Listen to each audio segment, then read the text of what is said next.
everyone, how are you all? My name is Swamya Kapil and I am your sociology educator.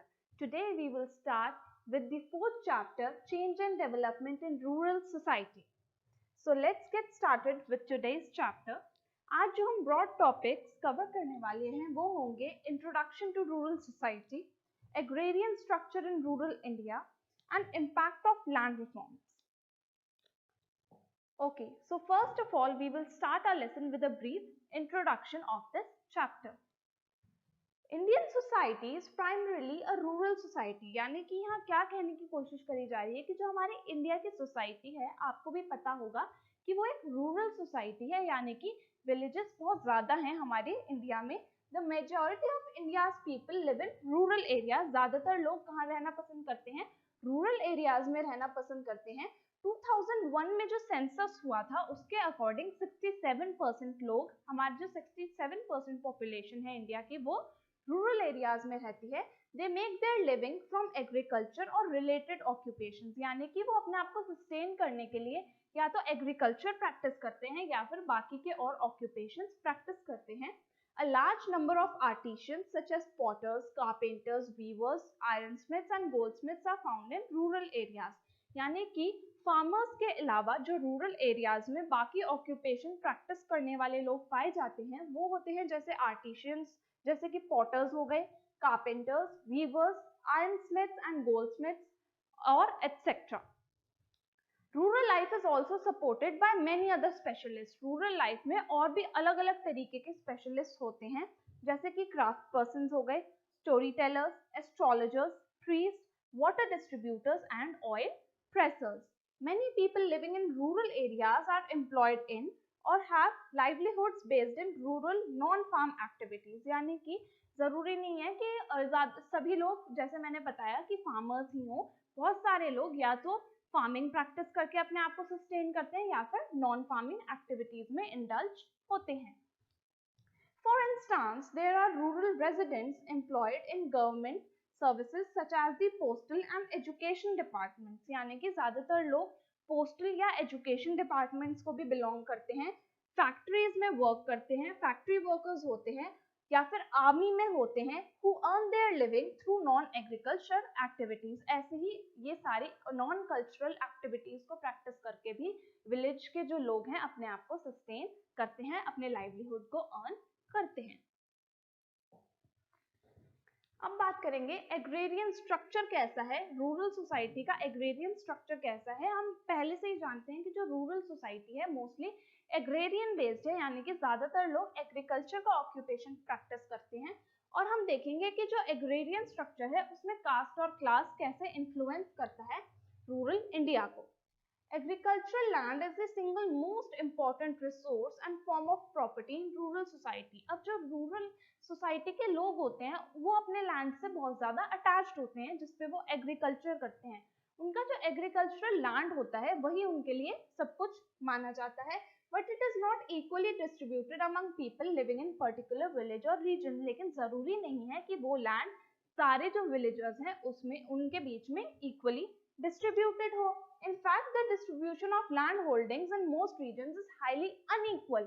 बल्कि ज्यादातर क्या देखा जाता है कि ज्यादातर विलेजेस में जो लैंड होल्डिंग का डिवीजन है, लैंड की जो डिवीजन है वो बहुत ज्यादा अनइक्वल है. In other areas, as much as 40 to 50% of families do not own land at all. यानी कि ज्यादातर एरियाज में तो ये देखा जाता है कि जो 40 to 50% फैमिलीज हैं वो उनके पास कोई लैंड है ही नहीं, वो कोई भी लैंड ऑक्यूपाई नहीं करते, उनके पास कोई किसी भी तरीके की लैंड होल्डिंग नहीं होती और वो अपने आप को सस्टेन अदर एक्टिविटीज के थ्रू ही करते हैं. This means that they are dependent on agricultural labour और अदर काइंड्स ऑफ वर्क. यानी कि जैसे मैंने कहा कि वो या तो कोई बाकी का नॉन एग्रीकल्चरल ऑक्यूपेशन प्रैक्टिस करते हैं या फिर जिनके पास लैंड होता है उनके लैंड पे एज एग्रीकल्चरल लेबरर्स वर्क करते हैं. In most regions of India, women are usually excluded from the ownership of land. जैसे कि हम जानते हैं कि जो हमारी सोसाइटी है वो कैसी है, पेट्रीलिनियल या फिर पेट्रीलिनियल सिस्टम यहाँ पे फॉलो होता है प्रॉपर्टी का, जिसमें फादर टू सन जो है प्रॉपर्टी इनहेरिट होती है. इसी वजह से जो वुमेन है उनका कोई भी शेयर ज्यादातर एरियाज में प्रॉपर्टी में नहीं होता. अब विद टाइम ये चीज चेंज हो रही है, बट रूरल सोसाइटीज में ज्यादातर अभी यही देखा जाता है that most of the women do not have any share in the land because of the prevailing patrilineal kinship system and the mode of inheritance, जिसका जो कि किस वजह से है, जो एग्जिस्टिंग पेट्रीलिनियल किनशिप सिस्टम है उसकी वजह से है. The term agrarian structure is often used to refer to the structure or distribution of land holding. अब ये जो term है agrarian structure, ये agrarian structure term क्या denote करता है? ये denote करता है distribution of land among different people. Agrarian society therefore can be understood in terms of class structure. इसीलिए अगर हमें agrarian society को समझना है, agrarian structure को समझना है, तो सबसे पहले हमें class structure को समझना होगा कि लोग डिवाइडेड कैसे हैं on the basis of various classes. In rural areas there is a complex relationship between caste and class. अब जो रूरल एरियाज हैं उनके बीच में बहुत ज्यादा कॉम्प्लेक्स रिलेशनशिप देखा जा सकता है कास्ट और क्लास के बीच में. We might expect that the higher caste have more land and higher incomes. अब हम यूजुअली यही सोचते हैं कि जो हायर कास्ट है उनके पास ज्यादा लैंड होगा और उन्हीं की ज्यादा इनकम होगी, पर ऐसा हमेशा जरूरी नहीं होता. In many areas this is broadly true but not exactly. ज्यादातर एरियाज में ये बात सच है, पर ये जो रूल है ये हर एरिया में अप्लाई नहीं होता. For instance, for example, in most areas the highest caste, अब जो हाईएस्ट कास्ट जिसको माना जाता है जैसे कि the Brahmins are not major land owners. तो जरूरी नहीं है कि हर एरिया में जो ब्राह्मण्स हैं वो मेजर लैंड ओनर्स हो या फिर उनके पास बहुत ज्यादा सरप्लस लैंड हो.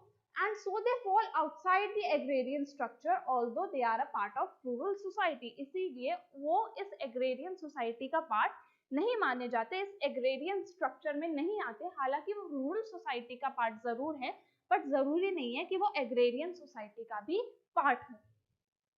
In each region there are usually just one or two major land owning caste. Her region में मेजर लैंड ओनिंग कास्ट जिनके पास ज्यादा लैंड होता है, ऐसी कास्ट बहुत कम होती हैं, यूजुअली एक या दो ही होती हैं. Who are also numerically very important, इसीलिए वो उस रीजन में बहुत इंपॉर्टेंट होती हैं. Such groups were termed by sociologist M N Srinivas as dominant caste. ऐसी कास्ट को एम एन श्रीनिवास ने क्या कहा गया है? डोमिनेंट कास्ट का टर्म एम एन श्रीनिवास ने ऐसी कास्ट के लिए कॉइन किया है. Examples of dominant landowning groups are the Jats and Rajputs of UP. अब जैसे कि जाट एंड राजपूत हो गए यूपी के, Vokkaligas and Lingayatas in Karnataka, Kammas and Reddys in Andhra Pradesh and Jat Sikhs in Punjab. तो ये सारी कास्ट कौन सी हैं? मेजर लैंड ओनिंग कास्ट हैं, जिनको एम एन श्रीनिवास ने डोमिनेंट कास्ट भी कहा है. While dominant landowning groups are usually middle or high ranked caste. अब ये जो dominant landowning groups होते हैं या तो ये middle class होते हैं या फिर high class group से belong करते हैं. Most of the marginal farmers and landless belong to lower caste. अब जो इनको छोड़ के जो marginal farmers होते हैं, जो छोटे farmers होते हैं या फिर जो landless farmers होते हैं, वो कौन सी class से belong करते हैं? Low class से belong करते हैं, lower caste से belong करते हैं. In most regions of the country, a proprietary caste group owns most of the resources and can command labor to work for them. अब जो proprietary caste होती हैं, यानी कि जिनके पास property बहुत ज़्यादा होती है, वो कमांड कर सकते हैं ऐसे छोटे लेबर्स को कि वो उनके लिए काम करें या फिर उन पे अपना हक भी बहुत ज़्यादा जता सकते हैं. Okay, now the impact of land reforms. जो land reforms आए उनका क्या impact हुआ हमारी सोसाइटी पे, क्या उनका असर पड़ा? The colonial period. अब पहले बात करेंगे colonial period यानी कि ब्रिटिशर्स के टाइम पे कैसा था हमारे जो agrarian society थी. The agrarian structure has changed enormously over time. जो agrarian structure है हमारी सोसाइटी का, वो टाइम के साथ बहुत ज्यादा उसमें बहुत drastic changes आए हैं. From the pre-colonial to the colonial and after independence. Colonial, pre-colonial period से लेके बात करें independence के बाद तक की, तो हमारे agrarian society में बहुत ज़्यादा changes आए हैं, बहुत mass level पे changes देखे गए हैं. While the same dominant caste were probably also the cultivating caste. उस टाइम पे जो dominant caste होती थी वही cultivating caste भी होती थी. Pre-colonial period के टाइम पे they were not direct owners of land, लेकिन वो direct owners नहीं थे land के. Instead, ruling groups groups such as the local kings, बल्कि जो लैंड ओनर्स थे वो कौन थे, जैसे कि लोकल किंग्स हो गए, किसी एक जगह का लोकल किंग हो गया, या फिर जो जमींदार हो गए, या फिर जिनको लैंडलॉर्ड भी कहते थे, who were also politically powerful, वो क्या थे, पॉलिटिकली पावरफुल भी थे जो लोग, वो लैंड ओनर्स होते थे उस टाइम पे, वही लैंड को कंट्रोल करते थे। The peasants or cultivators who worked on the land had to hand over a substantial portion of produce to them. अब जो उन लैंड्स पे काम करते थे, peasants या farmers जो उन लैंड्स पे काम करते थे, उन्हें उस लैंड पे जो भी प्रोडक्शन होती थी, जो भी प्रोड्यूस होती थी, उसका एक सब्सटैंशियल अमाउंट इन जमींदार्स को या लैंड ओनर्स को देना पड़ता था। Under the British, the zamindars were given more control over the land than they had before. Britishers के टाइम पे जो जमींदार्स थे उनको ज्यादा कंट्रोल दे दिया, इतना कंट्रोल उनके पास पहले नहीं था, जितनी ऑटोनॉमी, जितनी अथॉरिटी उन्हें ब्रिटिशर्स के आने के बाद दे दी गई थी। One result of zamindari system was that agricultural production stagnated. एक जो इल इफेक्ट हुआ जमींदारी सिस्टम का वो ये हुआ कि जो एग्रीकल्चरल प्रोडक्शन थी वो स्टैग्नेट हो गई, यानी कि थम गई, रुक गई, उस पे एक स्टॉप लग गया था, और डिक्लाइन ड्यूरिंग मच, या फिर बहुत ज्यादा डिक्लाइन होनी शुरू हो गई थी ब्रिटिश रूल के टाइम पर। In other areas that were under direct British rule, जो एरियाज जिन पे ब्रिटिश रूल डायरेक्टली था, यानी कि जिनमें जो ये लैंड ओनर्स थे या जमींदार थे ये ऑपरेट नहीं करते थे, बल्कि डायरेक्टली ब्रिटिशर्स ऑपरेट करते थे, उन एरियाज में कौन सा सिस्टम था, रैयतवाड़ी सिस्टम था of land settlement. Ryotwari system of land settlement में क्या होता था, रैयत एक वर्ड है जो कि तेलुगु वर्ड है जिसका मीनिंग है कल्टीवेटर। इन दिस सिस्टम, इस सिस्टम में क्या होता था, the actual cultivators who were themselves often landlords and not cultivators, तो जो एक्चुअल कल्टीवेटर्स होते थे वो कौन होते थे, लैंडलॉर्ड्स होते थे, रादर दैन दी जमींदार, यानी कि इसमें जमींदार नहीं होते थे, बल्कि जो कल्टीवेटर्स होते थे वही लैंडलॉर्ड्स होते थे, और वही रिस्पॉन्सिबल होते थे गवर्नमेंट को टैक्स पे करने के लिए। अब बात करेंगे इंडिपेंडेंट इंडिया, यानी कि जब इंडिया को इंडिपेंडेंस मिल गई उसके बाद कौन कौन से लैंड रिफॉर्म्स आए, या फिर इंडिपेंडेंट इंडिया में जो लैंड सेटलमेंट था, लैंड का जो सिस्टम था, एग्रेरियन सोसाइटी थी उस टाइम पे, वो कैसी थी, उसके बारे में अब हम रीड करेंगे। After India became independent, Nehru and his policy advisers embarked on a programme of plan development, यानी कि जवाहरलाल नेहरू ने क्या सोचा कि अब हमारी सोसाइटी को एक प्लान डेवलपमेंट की नीड है, एक प्लानिंग की बहुत ज्यादा जरूरत है, और इसीलिए उन्होंने एग्रेरियन रिफॉर्म लाने पे बहुत ज्यादा फोकस किया, as well as industrialisation. Agrarian reform के साथ साथ उन्हें पता था कि हमें इंडस्ट्रियलाइजेशन में भी रिफॉर्म्स लाने की बहुत ज्यादा नीड है। They felt that a major reform in the agrarian structure, especially in land holding, उन्हें पता था कि एग्रेरियन स्ट्रक्चर में, हमारी सोसाइटी के एग्रेरियन स्ट्रक्चर में स्पेशली लैंड होल्डिंग सिस्टम जो था उसमें रिफॉर्म लाने की बहुत ज्यादा जरूरत है, and the distribution of land was necessary, और उन्हें पता था कि जो लैंड डिस्ट्रीब्यूशन का जो सिस्टम है वो इक्वली डिस्ट्रीब्यूट होना बहुत ज्यादा जरूरी है सभी फार्मर्स के बीच में, ताकि कोई भी फार्मर लैंडलेस ना रह पाए। अगर हमारे एग्रीकल्चर को प्रोग्रेस करना है तो उन्हें पता था कि ऐसे कुछ रेडिकल रिफॉर्म्स सोसाइटी में लाने बहुत ज्यादा जरूरी है। From the 1950s to 70s, जो 1950s से लेकर 1970s का टाइम था, a series of land reform laws were passed, उसमें उस टाइम पीरियड में बहुत सारे लैंड रिफॉर्म के जो एक्ट थे या लॉज थे वो पास किए गए, that were intended to bring out about these changes, जिसमें बहुत सारे radical changes लाने की कोशिश करी गई। The first important legislation was the abolition of zamindari system। सबसे पहले क्या abolish किया गया, जमींदारी system को abolish किया गया, which removed the layer of intermediaries, यानी कि intermediaries मतलब जो बिचौलिए थे, जो कि गवर्नमेंट और फार्मर्स के बीच में इंटरमीडिएरीज थे, उनको रिमूव करने की कोशिश की गई। who stood between the cultivators and the state, state मतलब गवर्नमेंट और कल्टीवेटर्स के बीच में जो अपना शेयर लेने वाले इंटरमीडिएरीज थे उनको रिमूव करने की कोशिश करी गई। of all the land reform laws that were passed, this was probably the most effective, जितने भी लैंड रिफॉर्म्स गवर्नमेंट ने लिए ये वाला सबसे ज्यादा इफेक्टिव साबित हुआ।